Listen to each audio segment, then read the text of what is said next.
Dulu saya sebelum datang ke PRTPD adalah suatu trauma yang mengguncang dalam kejiwaan saya, di mana dulu saya bisa berkiprah semau saya, tapi dengan kedatangan sebuah musibah, aku down. Nah, terus setelah aku down, disinilah saya bangkit.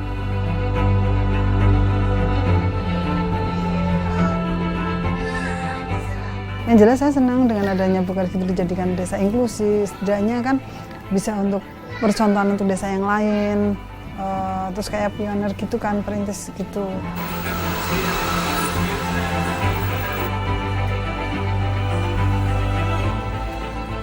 Terus ya saya berpikir, ya ngapain sih terpuruk di rumah, maksudnya apa ya, ngebayangin yang enggak gitu, buat apa. Terus ya kasihan juga orang tua di rumah ya udah ngidupin kita, nggak malu loh ya kan, maksudnya nggak malu merawat kita gitu, mau membesarin kita dari, terus ya ngapain kita malu.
Balai Rehabilitasi Terpadu Penyandang Disabilitas merupakan salah satu UPT dari Dinas Sosial DIY yang memberikan layanan rehabilitasi sosial kepada penyandang disabilitas yang profesional. Kemudian layanan yang ada di dalam balai ini adalah layanan rehabilitasi sosial dan rehabilitasi medik untuk penyandang disabilitas yang sering kita sebut PPKS atau pemerlu pelayanan kesejahteraan sosial dalam balai, artinya mereka diasramakan. Mengubah perilaku dari para penyandang disabilitas ini agar mereka punya rasa percaya diri yang lebih dari sebelumnya, agar mereka juga punya kesempatan untuk berkiprah di masyarakat.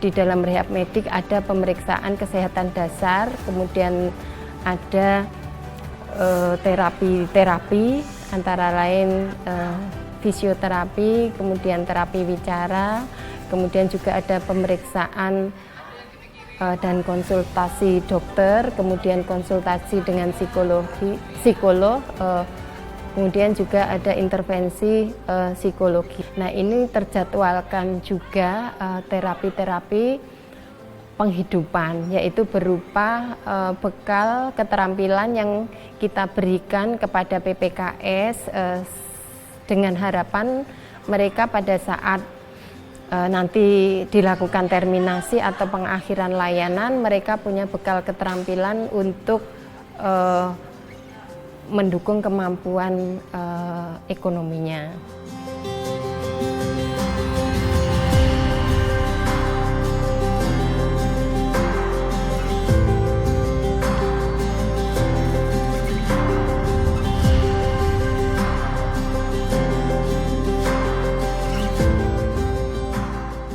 Ada sebuah tragedi musibah, ya ujian lah untuk kita. Terus saya sendiri punya keinginan untuk menghilangkan rasa trauma itu, ya kita lampiaskan dengan sebuah kegiatan di sini, di antara salah satunya batik. yang pertama. Dan yang kedua ya mungkin batik itu buat bekal kita juga kelak setelah keluar dari BRTPD. Karena itu kan suatu bekal di mana akan mengekspresikan sebuah keinginan kita untuk mendapat ya penghasilan lah.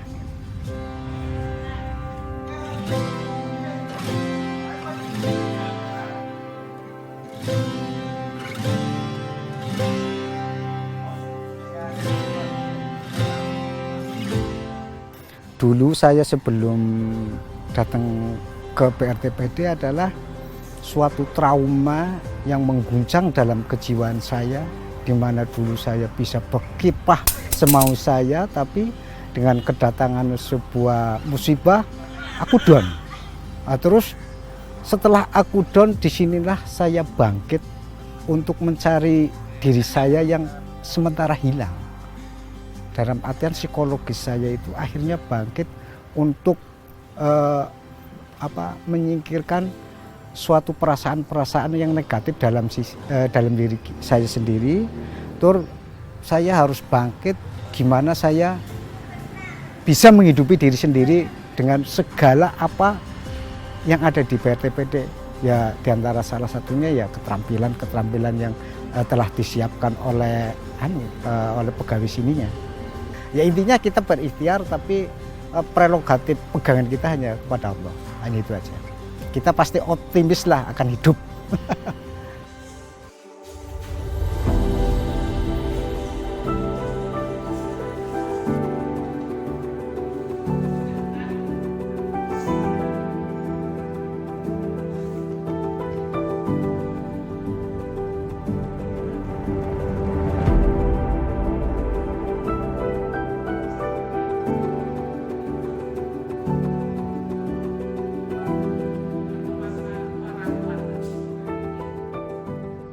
Alhamdulillah banyak sukanya.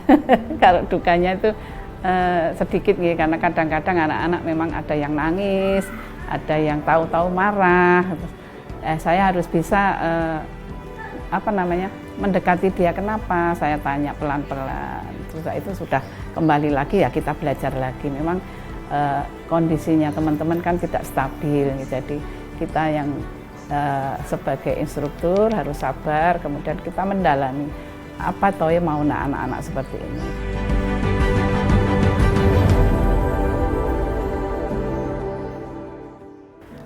Diajari desain itu belum begitu belum begitu ngeh. Jadi kita harus ya sudah saya desainkan, kemudian dia yang mencolet malamnya. Kemudian mencolet warnanya, itu harus selalu kita ingatkan pelan-pelan, hati-hati, jangan keluar dari desainnya, warnanya juga jangan keluar dari malamnya. Jadi kita memang harus sabar. Saya berharap untuk teman-teman yang disabilitas ini bisa berjuang, bisa berkarya, jadi tidak dipandang sebelah mata dengan yang tetangga dan masyarakat umumnya, bisa berkarya kemudian menghasilkan sesuatu.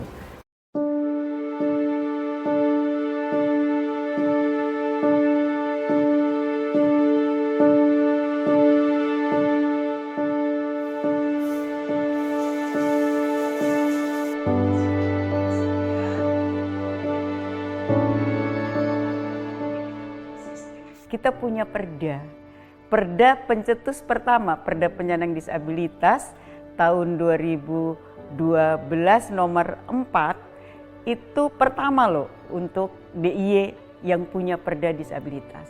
Mereka tidak mau kan jadi disabilitas, dan kita semua ini bisa loh jadi disabilitas dadakan. Kayak Pak Mubin itu kan tidak tahu, bekerja lalu kecelakaan lalu jadi disabilitas gitu ya. Maka harapan saya adalah bagaimana kita selalu memperhatikan dan selalu memotivasi dalam kebersamaan untuk bahwa kita hidup punya cita-cita, kita hidup punya angan-angan, kita hidup punya cita-cita masa depan yang baik.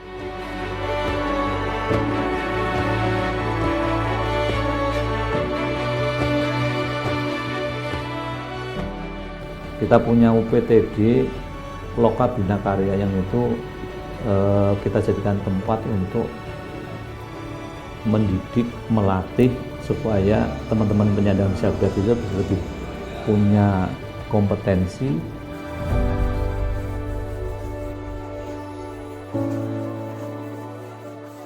Kalau ciprat kan aku nggak kuat berdiri. Kalau itu tulis kan duduk gini kan bisa, saya beli kayak gini nulis kan bisa. Tapi kalau itu kan harus gerak sana, harus nyemur, harus ini, aku agak kesulitan.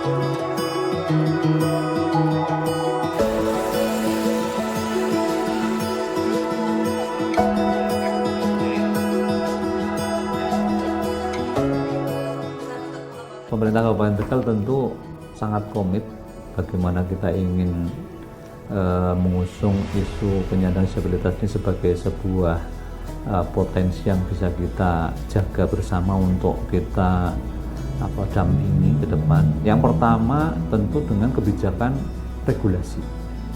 Regulasi dalam bentuk ketentuan yang itu bisa menaungi, melindungi dan memenuhi hak teman-teman penyandang disabilitas. Sudah ada Perda nomor 5 tahun 2021 yang diterbitkan Kabupaten Tegal.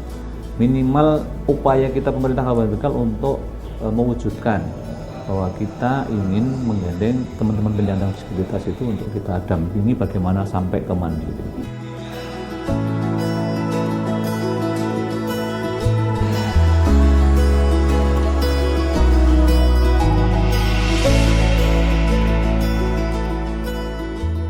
Juga ada perbubnya yang itu menjadi cuklak juknis untuk Perbub nomor 68 tahun 2022 yang itu sebagai titik awal kita dan kita bangun untuk minimal memauai regulasi fondasi untuk penanganan penyandang disabilitas di Kabupaten Tegal. Kita punya UPTD Loka Bina Karya yang itu kita jadikan tempat untuk mendidik, melatih supaya teman-teman penyandang disabilitas itu bisa lebih punya kompetensi atau minimal bisa mandiri ketika nanti harus dituntut tetap hidup mandiri dan tidak ketergantungan dengan orang lain.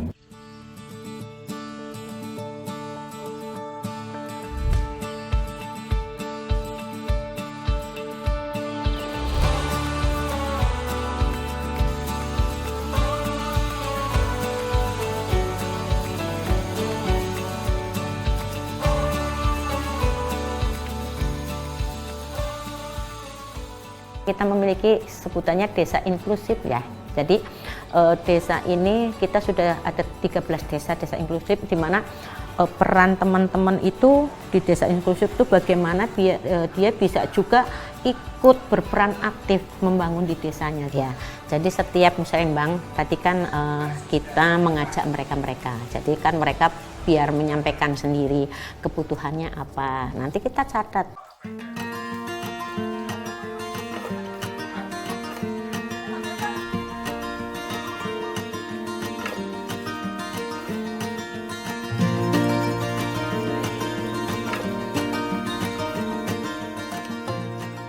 Nama saya Ibu Jami, ini dari sehari-harinya ya ibu rumah tangga. Ya ada kadang kegiatannya ya batik, ada dagang. Terus ya sehari-hari kalau ada batik pesanan banyak ya saya ikut bantu batik. Ya kalau batik, masalah batik, aku juga suka. Yang aku suka tapi batik tulis, ciprat juga suka. Kalau ciprat kan aku nggak kuat berdiri. Kalau itu tulis kan duduk gini kan bisa, saya beli kayak gini nulis kan bisa. Tapi kalau itu kan harus gerak sana, harus nyemur, harus ini, aku agak kesulitan.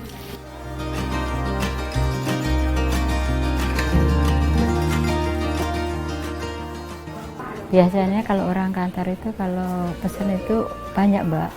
ada yang 20, 15, ada yang 70 piece gitu kan, nggak tentu. Kadang kemarin itu ada pesanan 1000 tapi dibagi 3 kelompok. Harapan saya ya itu maksudnya kayak kasihan teman-teman gitu yang difabel, maksudnya pengennya ya ada kegiatan, terus ada kemasan biar bisa cari uang kayak orang-orang yang normal kayak gitu.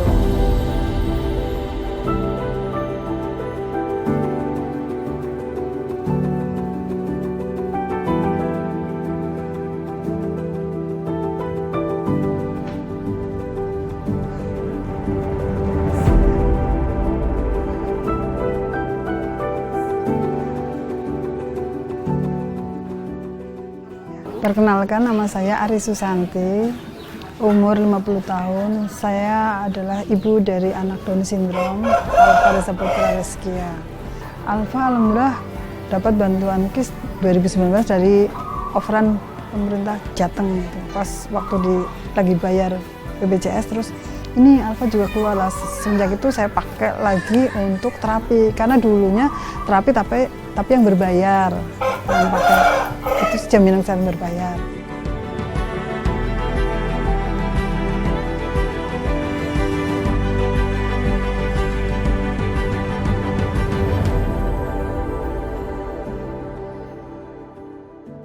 Yang jelas saya senang dengan adanya Bukar Gitu dijadikan desa inklusi, setidaknya kan bisa untuk percontohan untuk desa yang lain, terus kayak pioner gitu kan, perintis gitu. Setidaknya pemerintah desa ya, khususnya desa, terus pemerintah pusat pun akan tahu bahwa di Bukar Gitu ada inklusi lewat seperti itu. Saya senang lah Alfa ada penaungnya di desa, kepemerintahannya kan juga seperti itu. Bagaimana juga kan saya nggak mendampingi Alfa selamanya, tapi kalau masih ada dalam lindungan pemerintah kan mending itu seperti itu.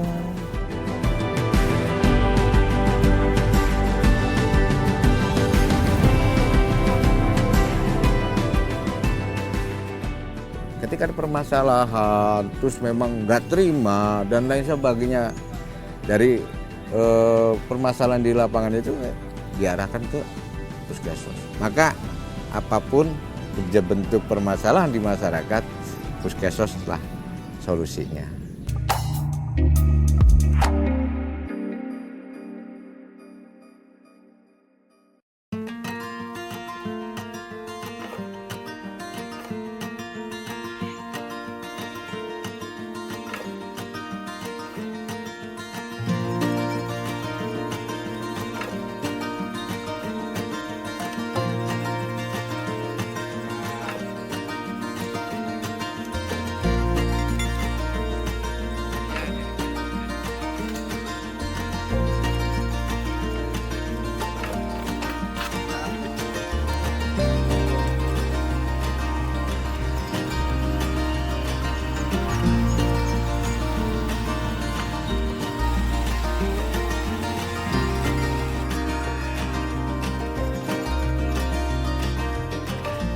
Tugas dan tanggung jawab TKSK itu adalah membantu dalam bidang kesejahteraan sosial di kecamatan masing-masing, baik pemetaan sosial, pendataan, dan koordinasi dengan pihak yang lain.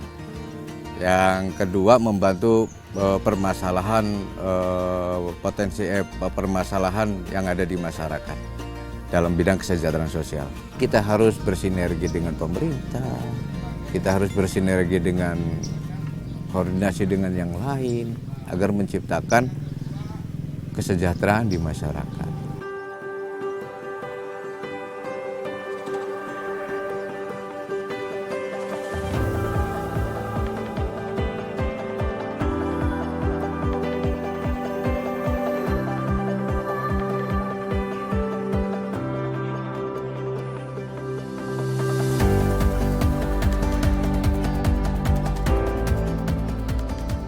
Ada yang masyarakat melaporkan ataupun keinginannya apa kan gitu. Ada yang kita jemput bola karena memang situasi dan kondisinya tidak bisa gitu. Nah, itu nanti ketika sudah mendata itu, menganalisa data itu, maka akan kita tahu kebutuhan mereka seperti apa. Nah, setelah kita tahu, kita melaporkan ke aplikasi Sorabi tadi. Nah nanti itu kan PR-nya Dinsos nih. Ketika ada permasalahan, terus memang nggak terima dan lain sebagainya dari permasalahan di lapangan itu diarahkan ke puskesmas. Maka apapun bentuk permasalahan di masyarakat, puskesmas lah solusinya.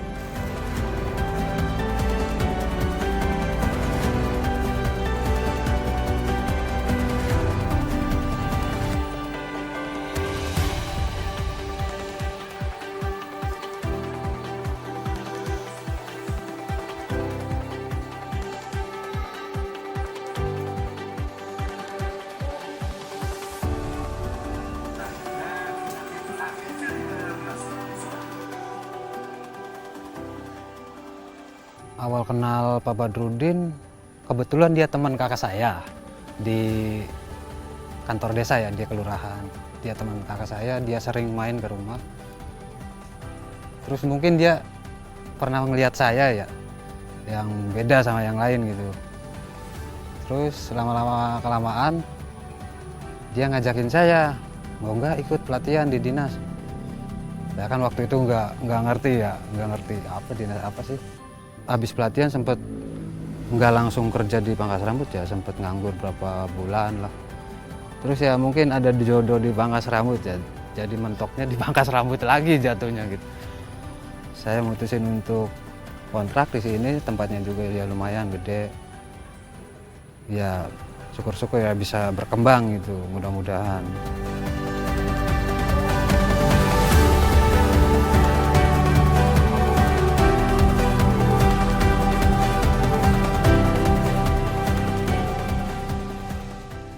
Terus ya saya berpikir, ya ngapain sih terpuruk di rumah, maksudnya apa ya, ngebayangin yang enggak gitu, buat apa. Terus ya kasihan juga orang tua di rumah ya, udah ngidupin kita, nggak malu loh, ya kan, maksudnya nggak malu ngerawat kita gitu, mau membesarin kita dari, terus ya ngapain kita malu.